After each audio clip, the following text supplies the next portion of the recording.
first attempt of something never goes smoothly, and Disney has seen this countless times, from the opening of Disneyland in 1955 to, well, tonight, with the very first Jollywood Nights at Hollywood Studios.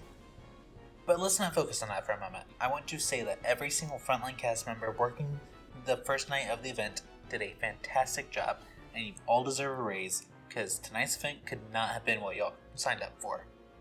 Now let's dive right into deciding if Jollywood Nights is right for you, the viewer. Let's start with the absolutely phenomenal stage shows. Holidays in Hollywood and What's This, Tim Burton's The Nightmare Before Christmas sing-along were both insanely well done, and I would love to be able to see What's This rotate off with the Frozen sing-along, as it was spectacular. I've never been close enough to the stage of Magic Kingdom to see the 10-foot Jack Skellington puppet, so that blew my mind seeing it on stage for the show, and honestly made up for most of the lower points of the night. The actors for the show didn't even have any lines, and it was still one of the best performances I've seen on property. That might just be recency bias though. If there was one reason to go to Jollywood Nights, it would be to see the What's This show in person, because a recording will not be able to do it justice. Since the event is only 4 hours long, it is important to note that this show is about 20 minutes, so definitely expect to lose about 40 minutes if you want a decent spot earlier in the night, or you could just go to the last show like I did. The Holidays in Hollywood was the second best thing for the whole event. Unlike What's This, the Holidays in Hollywood show is separated into 5 different parts, with each being split by a commercial break. The first part is the introduction with Kermit and Miss Piggy, followed by Tiana from Princess and the Frog, then Mickey Mouse and Minnie Mouse singing classic Christmas songs, then Belle from Beauty and the Beast singing about hope, and then a final number with the whole cast. The commercial breaks don't take themselves too seriously and have some great references, including other locations on property and slightly obscure characters. The show is awesome, but it is quite time consuming. We got in line a little after 10:20 and didn't get to sit until a few minutes before the show started. Not that that was a big deal, but we also didn't leave the Theater of the Stars until almost 11:20, which meant we lost a fourth of the event for just this one show. The show was absolutely amazing, but an extra hour for the party would go a long way in helping give guests more time to enjoy all of the offerings. While I'm on the subject of shows, I don't really know if it was a stage show per se, but what I was able to see of the Tip Top Club's Twilight Soiree was amazing. I would honestly listen to a full show from them, I just didn't have the time. There were lots of little individual photo ops, but with 4 hours it is insanely hard to do a lot of them. Max dressed as Powerline, Chip and Dale in their Rescue Rangers outfits, as well as Phineas and Ferb in Christmas attire are the main meet and greets for the event. Phineas and Ferb specifically being what I would compare to Jack and Sally during the very Merry Christmas and Not So Scary Halloween parties at Magic Kingdom. We got in line before the party officially started, so about 8:20, and did not get to meet Phineas and Ferb until almost 9:50. The problem with the other 2 meet and greets is that they were possible to meet in basically the exact same locations this last summer. Powerline Max met on Echo Lake, and the Rescue Rangers met outside of Indiana Jones. Now, I know that not everyone can make it to them.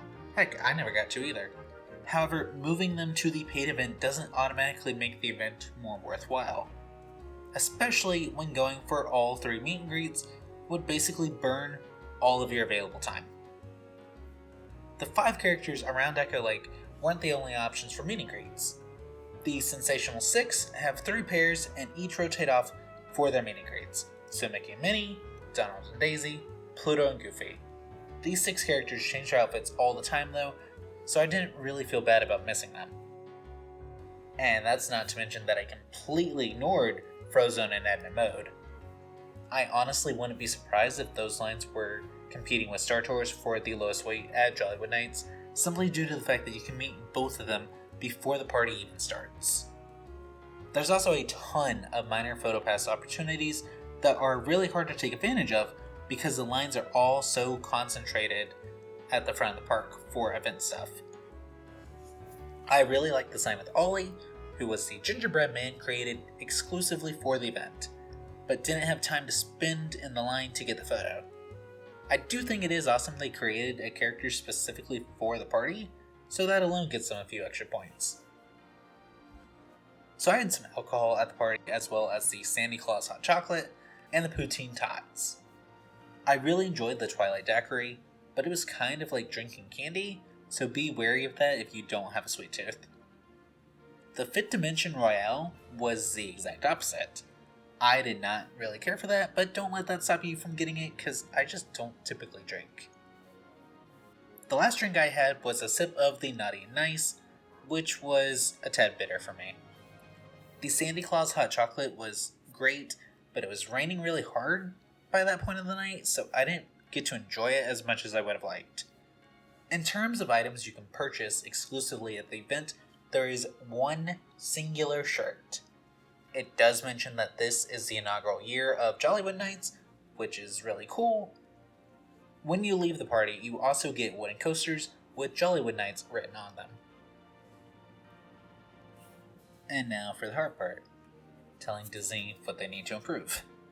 If you showed someone unfamiliar with Disney a decent look at either of the holiday parties at Magic Kingdom and had them compare those events to what happened at Hollywood Studios tonight, they might be surprised that those parks are not only run by the same company, they are also 10 minutes down the road from each other at the same resort. Like I said at the start of the video, opening day never goes smoothly. But when Magic Kingdom has been doing this since the 80s, you'd think that some inter-office communication could happen to ensure that this party did the absolute best so word of mouth would boost the ticket sales for the remaining events. There is an insane need for crowd control. The front entrance should not be at so much of a standstill at 5:30 p.m. that you have to turn off fingerprint scanning. There's also the fact that they didn't expect people to line up for the one event exclusive item, which for some reason also meant that they didn't have any cast members trying to maintain order for the line for said t-shirt. While I don't have a recording of it, you can definitely find a live stream online proving what I'm about to say. When the doors for Once Upon a Time opened around 8:15, people further back in line tried to rush forward and got yelled at by other guests that had already been waiting since before 8 p.m. While that part isn't really on Disney, it also wouldn't have been an issue if someone had prepared Hollywood Studios for the insanity that is created by having a holiday party with no order. Also, in terms of making this feel like a real holiday party, why was the only piece of merch a t-shirt? It could definitely be worse. The design doesn't seem to have been an iron-on the week before, but unless the whole party is something they literally started making up after announcing it, I don't understand why they didn't have at least a pin available. Just something to be able to display all year, you know? I'd take a magnet at this point. While I do think this might come towards the end of the party season, I personally feel cheated out of any Magic Band Plus functionality that might be in the works for Jingle Bell Jingle Bam, because I'm one of the only people that actually cares that Disney is still improving the Magic Band Plus. The stage shows obviously weren't going to have any, but I was surprised not to find any functionality at all for the whole event. I honestly believe there is a ton of potential for Jollywood Nights, but Disney has to be willing to utilize Galaxy's Edge and Toy Story Land to help spread out the crowd. Also, treat it like the Magic Kingdom parties, because Disney Plus Day should not have the same amount of exclusive items as a paid event, especially when one of those items you have to wait till the end of the night to get. From my experience at the very first Jollywood Nights, I can really only rate this a 7 out of 10, and that's just because I feel bad rating it at the 6.2 it earned on my initial scoring system. And that's really just because the shows were absolutely top notch, and if the event wasn't so expensive for what else is offered, I would go again just to watch those from better seats. The character meet and greets are long waits, but are really the only thing that the party has to offer outside of the amazing shows. As a local, I really don't care to do the rides at the parties since I can go and wait in those lines on any other day. But if you're not local and you don't care to do the meet and greets or the drinks, and you want to be able to just enjoy the holidays at Disney, then this might be the event for you to do that since the wait times were insanely low anytime I looked at the map. With there being no holiday overlays, there's a fair chance you could get on all the rides and still have time for at least one of the exclusive shows. There's a decent chance that if you weren't going for the event exclusive stuff, then you would probably rate the party higher.